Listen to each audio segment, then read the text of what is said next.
Well, welcome to this episode of the Good Leadership Podcast, where we explore the stories, strategies, and insights of thought leaders who inspire us to think differently and lead better. Today, we're diving into the future of work and unlocking the energy that fuels extraordinary organizations. And who better to guide us than Allan Dykstra? Josh is a trailblazer in reimagining how organizations and people thrive together, and someone who combines thought leadership with actionable insights to help leaders design workplaces that just don't function, they inspire. In this episode, we'll explore what it means to design workplaces that inspire instead of exhaust, how leaders can shift from outdated industrial age systems to ones that prioritize humanity, and why Josh believes organizations need fewer pyramids and more bridges. We'll also dive into the concept of the invisible tribe, a growing movement of people demanding meaningful work, and the bold step leaders can take to ignite energy, purpose, and innovation in their teams. So if you've ever wondered how to create a workplace that energizes instead of drains, this episode is for you. Welcome to the Good Leadership Podcast, where we explore the stories, strategies, and insights of thought leaders who inspire us to think differently and lead better. Through candid conversations and expert perspectives, we dive into the challenges, breakthroughs, and practical lessons that shape exceptional leadership. Igniting the Invisible Tribe. What does the title symbolize in terms of your vision for the workplace? Yeah. And the book has been out for quite a few years now. It came out in 2012. So it's almost 13 years now. And so I was thinking about actually doing a new version of this book this year, doing a kind of like a second edition. And if I had done that, and I don't think I will, but if I had, I would have actually changed the title. Not because it's wrong, but because it's not quite descriptive enough, because it talks about a really specific part of the theory. And so the invisible tribe idea is still very accurate. And what it means is that human beings, when they get to work on something that actually intrinsically energizes them and motivates them, they work better, they work longer, they work faster, they work more cooperatively, they work more creatively, right? When you're not not using coercion to get people to work together, everything is better. I think we understand that kind of intuitively. I don't even probably need to give anybody research for people to say, yeah, that's probably true. And one of the core concepts described in the book, right? Because you remember if it came out in 2012, right? So back then, so I'm writing this in 2009, 10, 11. And so what's happening then is the great financial crisis. So we're coming out of the great financial crisis and we're trying to figure out, okay, what's the new world of work looking like on the back of this? Social media is still pretty nascent, right? Facebook is only about 4 years old at this point. So there's still a lot of optimism in the way we think about social media. So the idea is that what the internet does really well is it filters us into tribes, right? You find your people because your people are out there. They're really hard to find pre-internet and pre-social media. But now you can find the people who like those obscure, weird things that you like, right? There's other people out there that like them, and the internet helps us find them. So the idea is if we can get people, like the internet kind of naturally organizes people into these tribes, and they're mostly invisible to each other, or they could be invisible. The internet kind of helps make them visible.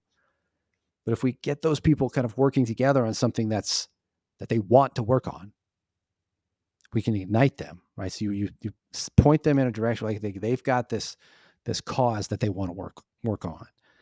We give that some organization, we give that some structure, and I kind of make the case in the book that if you do this, it's a much better way than kind of the top-down command and control coercion way that most people run a company, because there's a whole lot of force that goes into the way the company's currently run, and it makes everything really hard. There's not a lot of flow. There's a lot of force. And so the more you can align people's intrinsic motivators with what they actually want to do at work, everything works better. So that's kind of the idea behind the igniting the invisible tribe. Yeah, that makes perfect sense. I know early in my career, when I was working at a company with a people first philosophy on paper, it was very different in reality. And I saw firsthand how these misaligned systems create disengagement. Was there an aha moment for you when you realized that organizations could create better experiences for their people? Yeah, for me, it's kind of the reason why I got into this, right? Like this idea of, this doesn't make sense. The notion that we're spending so much of our waking hours and our adult lives doing things we fundamentally don't want to do, right? Like, that really was one of the initial catalysts for the reason for any of this work at all. I think as I got further into the work itself, what I saw is that there's really a lot of aligned incentives when we start to align people with work that they actually do want to do, right? So when people get to work on these things, everything works better in the organization. And so that kind of like pushed me further into this rabbit hole of, yeah, let's start aligning what energizes people with the work they're doing on a daily basis. But yeah, I don't know if I would have gotten into this at all without that kind of initial moment of like, oh my goodness, this doesn't make sense. Like, why have we designed it this way? When the invisible tribe, from what I gathered, is made up of people who crave this purpose, connection, and creativity in their work. They're often, right, early adopters of change and advocates for innovation. These people won't settle for transactional environments anymore. They want something bigger, something that really aligns with their values and contributes meaningfully to society, correct? Everybody wants that, right? So I think you do find people who would kind of opt in to a certain category that of like change maker, right? There's certain types of weirdos like me who are like, I want to like change things, right? We're Enneagram eights and we like challenge the status quo and like this is what, right? So there's those kind of people, but I'd say maybe like almost everyone is what you described, and certainly everyone that you want to hire is what you described, right? Like everyone wants to make meaning out of their day and not just money. Like if you really get down to it, right? You talk to even like super rich people on their deathbeds, this is what they're telling you, right? Like this is everybody who I think wants to do something meaningful and purposeful with their life. The challenge is that the system is just not set up to help people do it. That's really the core issue as I've come to see it over the last decade plus since I wrote the book. What I like about your work and your research is that you give people the tools to lead that charge. Because you said humans are not machines. Why do we think, so many organizations still operate as if we are. So what would you recommend as the first step leaders could take to really shift this mindset? Yeah. Let's talk about that machine concept for a second too, because I want to actually broaden that out even a little bit since the book came out, right? So I've definitely learned a few things. And so, yeah, the idea of humans are not machines is true. The challenge is actually much bigger and broader than that though, because what we've done is we kind of have effectively tried to mechanize just about everything. And some of this is rooted in good novel understandings for a certain time period. So a lot of this is Newtonian physics. So let's think about it that way. Right. So we've got like this kind of reductionistic Newtonian view of the world where we're trying to break things down into tiny parts to understand them. Right. So we make bigger and bigger microscopes to peer into the atoms, and we're trying to like break everything into parts. We're trying to break knowledge into subjects so we can study things easier. We break organizations into departments so we can get them to functionally work, ostensibly better. So we've been on this track for the last few hundred years to break everything into component parts. And this is inherently a very mechanical way of understanding the world, right? It's a very machine-like view of things where if we can just take apart the clock, we can understand all the component pieces of the clock and then put it back together. This really, by and large, is the way we see many, many things in the world, not just humans, right? We see economics in this way, right? Where we try to reduce our understanding of the economy to these component parts. And we think that consumers are going to behave rationally, of course, which of course we don't. And right. So there's all this kind of like reductionistic philosophy all over the place, all over our society, all over our governments, all over our worldviews. And I would encourage people today to take a broader view of this, understanding that the machine metaphor, while helpful to a point, I think we've reached pretty much the end of what that metaphor can teach us. And this is kind of the point I'm making in the book too, is that we need to move beyond a mechanistic metaphor. And so many people have, made this similar argument, in postmodern philosophy and whatever. But like we've got to move to a more connected understanding. This is relativity, right? This is Einstein physics instead of Newtonian physics, right? This is interconnectedness and entanglements and quantum physics, right? So this is where we need to go, is understanding the connectedness of things. And when organizations do this and they start to understand human beings not as machines, but as whole beings with emotions and lives outside of work, things work better for them too. Basically, let's take a broader view of this person, this idea where we've got this mechanical view of so many things, and we really should move to a more kind of organic, biological, interconnected view of how the world actually works. And our systems need to start reflecting that. Now that makes so much sense. And I love how you frame this as kind of a mindset shift, not just a process change. And building on that, you also emphasize how being connected, human, and meaningful creates a competitive advantage, which I agree with you on that, especially in this day and age versus just in the strictly financial sense. Why do you think this is such a massive differentiator in today's world? I think what we've seen over and over throughout the last couple decades is that when organizations invest in their people, it translates to better experiences, right? And we can show you boatloads of research on this, right? Over the last couple decades, if people need that, look me up. I'll send you a boat full of it. But I think this is another one of those things that you can logic into pretty easily, right? Because it's like I can understand intuitively that if people are feeling cared for and seen, they're going to show up with more energy. And when they show up with more energy, they actually have more to give the customer. They have more ideas to bring to their team. They have more resilience for stuff that goes wrong, on and on, right? Like you can't really go wrong, right? When you're investing into the right spot, which are the people. And all companies almost would say that people are our greatest asset. Right? So they like at some level they get this, but there needs to be like this kind of investment into people. The challenge I think that we see, Charles, is that we run into a fundamental misalignment of incentives, and the misalignment happens because organizations are really measured on short-term results, and people are fundamentally long-term investments. Your employees are going to be 30 or 40 years in a career for someone these days on average. And we're on a quarterly return cycle for profits. These things are misaligned, right?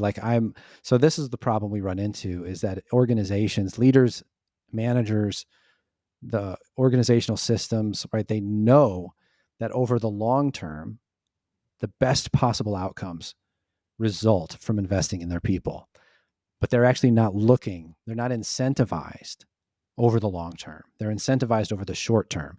And this is why we see so many companies struggle with a continuing investment in people, because on the short term, there's a whole lot of ways to make money in the short term that don't involve investing in people. And so simply because the system is demanding it, leaders feel compelled to do those things.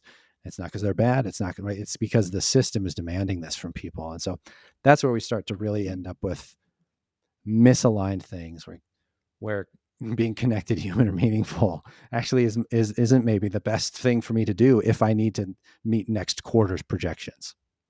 It's a win-win for everyone, but you're right, that misalignment, even though they know what to do and they say people are our top asset, our most important asset, it doesn't speak that way when you see it through their actions. So, that's common in many organizations that I see and many leaders that I talk to. So if you could challenge every leader listening to take one step toward embedding this purpose and humanity into the workplace, what would that be? I do this by helping. Maybe we can frame this as a question for people who are listening. So the question I love to ask leaders is when were you last at your best at work? So actually, like, take a moment and then think about, when were you last at your best? Do you want to do this with me, Charles? We could do this if you want to. Great. All right. So you think about, when was the last time you were at your best at work? Like, can you give me like a 10-second story about when you felt like, man, when I was doing that, I was at my absolute best? Yeah, we had a recent initiative at my company where the whole team came together. We have a lot of great experience and expertise throughout our team members. It was a challenging initiative to try to get a learning experience, a program together for one of our members, but we all came together, and it just really, the synergies that were created in the room, the impact that it had on that organization, and the overall result on the really on the leaders who came to that experience was profound. And And it felt like everyone was just at the right place at the right time, contributing, what they could to make this such a memorable experience. And everyone after the experience said, that was amazing. How can we package that up and replicate it? And you were facilitating that experience? Yeah, Okay. I was. And it Right. was just, everything was just, I felt, as part of a higher purpose, that we were all moving in the same direction together, that people were in alignment with the initiatives of the project and really wanted to do better for the company, and then make sure that there was a positive impact on the customer as well. Perfect example. Thank you for playing along. This is the idea, though, right? So this notion of, so when Charles gets to be at his best, isn't Charles doing better work, right? Like, aren't you contributing more, right? Aren't you contributing at a higher level? Aren't you showing up in a way that delivers like just outsized value when you feel like you're at your best? I think you are. I think you do. Now, the challenge is, how often do you get to do that in your role? Not as often as I would like. That's Right? exactly. And that becomes, I think, the game. And this is what I would encourage. So we're getting back to your question, right? So this is what I would encourage leaders to do, is to play this game with everybody in their organization. Is, when are you at your best, and how do I help you do that more often? It's very simple, but it's not easy to do, right? Because we've got a whole lot of systemic things that stand between us and actually doing that frequently on a daily basis. But it's simple to understand. And I've seen huge global organizations put this idea at the center of their performance management framework, and it is incredibly powerful. When you say, at the very center of the bullseye of what we're trying to get from every person that works here is you at your best as often as possible, it changes the conversation, right? Because all of a sudden now we're getting rid of obstacles. We're getting things out of your way. We're giving people, we're trying to allocate work differently. We're trying to help people do things that energize them. We're connecting things to people's intrinsic motivators. Right. So the whole conversation changes if you think about aligning people's daily work with what makes them feel like they're at their best. And I love how you use metaphors throughout your work. For example, you suggest that we need more orchestras, fewer armies. Can you expand on this idea, and really how we can use metaphors to build this kind of workplace that you envision for the future? Well, I'm admittedly biased, being a music guy, so I'm sure there's plenty of great leadership things that come out of, armed forces, but that's not my background. So for me, an orchestra is like the ultimate example of how to play in concert, right? How do you actually get like the highest skilled people in their instrument in the world playing together to create something beautiful? And it's just such a perfect example to me, because you've got, it's kind of somewhat similarities to organizations where you've got different instrument sections, right, versus different departments, and they all have to play in concert to actually produce the output that is desired. And so I think there's some great similarities between, at least structurally, between like an organization and an orchestra. The challenge, though, is that what we do in an orchestra, we don't really do in an organization, right? So when we think about the way that great musicians practice, and so maybe you know this, maybe you don't, but like, great musicians rest as intentionally as they practice. Greatest musicians rest 2 to 3 times, I think, more than the mediocre or poor musicians. There's a great study on this done with violinists years ago.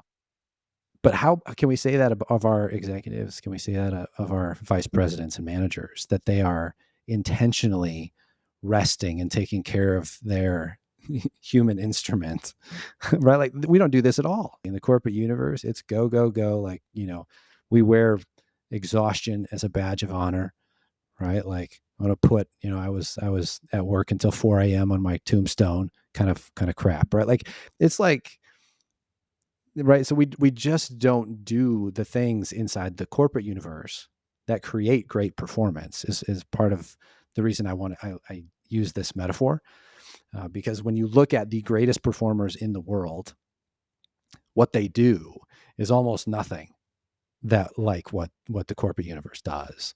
And so people have made this point too over the years with corporate athletes and with, looking at some of these studies about musicians. But the truth is, is that science really knows a lot how to create great performance in people, and we're really still not doing much of it inside of inside of the work world. That's unfortunate to see that disconnect is so common among many companies, because you're right, an army is kind of that hierarchical um, structure focused on control, while an orchestra is about collaboration and creativity. And I love the metaphor, because every member of the orchestra has a unique role, but together they create something far greater than any individual could achieve alone. And that's kind of the future of leadership, empowering people to bring their unique talents to the table to create something greater. And I think great leaders have always done that, right? Great leaders throughout history have always been the people who help the folks who follow them do things they didn't think they could do, right? And so great leaders have always done that. I think the particular challenge for us moving into the next decade or so is that we're really moving into a space of a lot of unknowns, right? There's a lot of systems that need rebuilding, and there's a lot of kind of structures that are crumbling. And so we need leaders more than ever who will step up and say, here's a future that's actually worth going to. And I think it's very easy at this time and space in history to imagine dystopian kinds of futures. And I think what we need is a lot more leaders to say, no, here's a future that's actually worth building. And here's a future that's actually worth working in. Like, let's build that. And so that's where my interest goes. It really makes you think about how different leadership can be when it's about harmony and creativity rather than control and hierarchy. And another concept that ties closely to this that you've mentioned is that transition from old world scientist mindset to the new world artist mindset. So perhaps you can unpack what are those key traits of an artist, and how can a leader embrace this type of mindset to succeed in today's workplace? Yeah.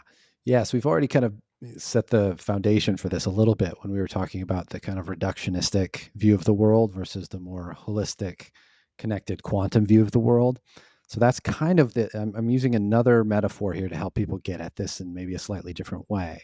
So, again, like the scientist would kind of be in the Newtonian physics category, and the artist is more in the quantum physics category, right? So what the artist does is, and the other metaphor I love to use here in the artist space is to think about a mosaic, right? Because what a mosaic is it's a lot of little pieces, right? So we've got this kind of world where we've broken everything into pieces, where we've reduced everything into these tiny little pieces. But what a mosaic does is it actually makes something new and whole out of the pieces. So I think this is another great metaphor for us to think about where we must go next, is to connect all of these things back together into some kind of whole that's bigger than the sum of its parts, kind of an idea. Hopefully listeners might agree with this.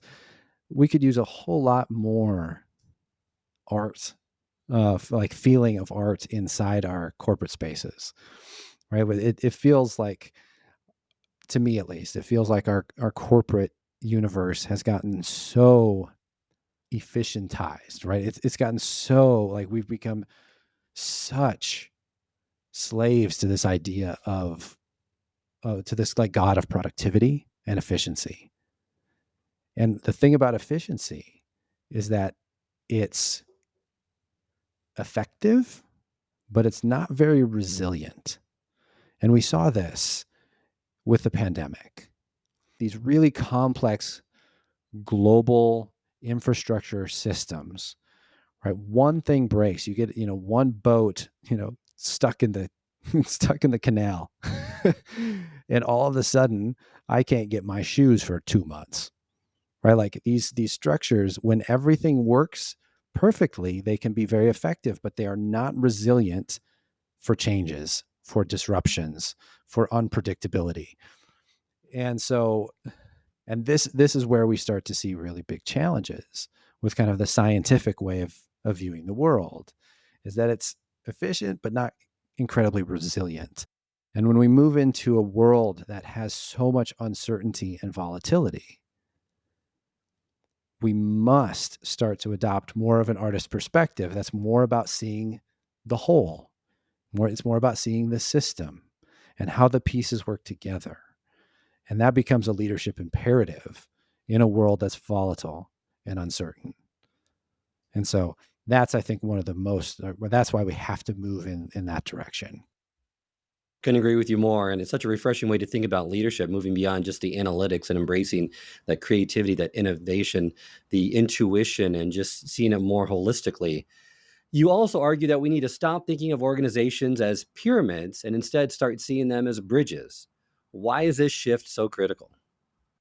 Yeah. So what we've got with the metaphor here, right? So the pyramid is a very kind of like there's space for one at the top, right? This is your typical kind of like org chart kind of shape, right? Where you've got your CEO at the top and then your org chart that flows out, right? Kind of looks like a triangle.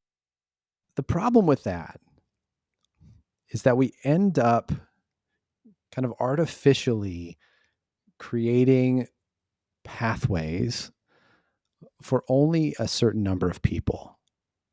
This is so normal. This is the way almost all companies work. And so what I'm about to say, like the people are going to say, like, of course, this is like, if you haven't kind of explored this before, what I'm about to kind of explore is going to feel really weird. So just kind of disclaimer for listeners here.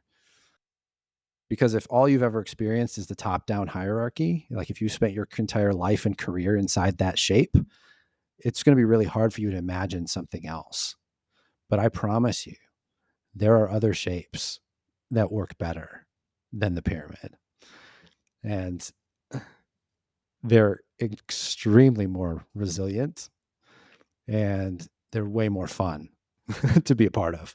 But anyway, so what we've got is this kind of traditional top-down pyramid shape, right, that everybody's familiar with, right? Everybody knows exactly what I'm talking about with that kind of org chart. I'm contrasting that with a bridge, right, which is like really flat. And it has lots of, and I'm thinking of a bridge that has lots of, supports underneath it. So you've got lots of different pathways up to get to the top of the bridge, right? So if you imagine a bridge with, I don't know, hundreds or thousands of supports under it, there's all sorts of ways to get to the top. There's not just kind of like one person at the top, right? The whole thing can be the top in a bridge, right? Like that's the whole thing that connects customers to value. And so what I want to encourage leaders to think about is building more pathways to help people do more of what brings them life and energy at work. And the pyramid structure is actually holding you back because it's artificially constraining the pathways that people could take. And if we open up more possibilities, if we open up our minds to imagine and to use some of that artistry to say like we can imagine more ways to do this, the system, right, the structure itself of the pyramid is really creating these constraints. There's really no reason that says a company, right? There's nothing that says a company has to be structured that way. It's just, again, like if you've never experienced anything else, you're going to have a hard time imagining something new. But there are lots of other examples out there and that could give you of organizations who do this in very different ways. And it ends up being a lot better for the humans that work inside them because they're not feeling like the constraints of that artificial kind of structure. Agreed. And it's such a powerful metaphor because you're right. That pyramid is about consolidating the power at the top, but a bridge connects people and ideas. And in bridge organizations, I've seen it myself. Leaders focus on creating connections between people, ideas, and purpose, and breaking down silos, encouraging this collaboration. And it's just a much better process and just a much better approach to take in today's world. I hope this episode has provided you with valuable insights. If it has, I ask you to share it with someone who would also benefit from it. If you've been enjoying and gaining knowledge from this podcast, then subscribe to our YouTube channel where you can find all the previous episodes of the podcast and additional learning resources.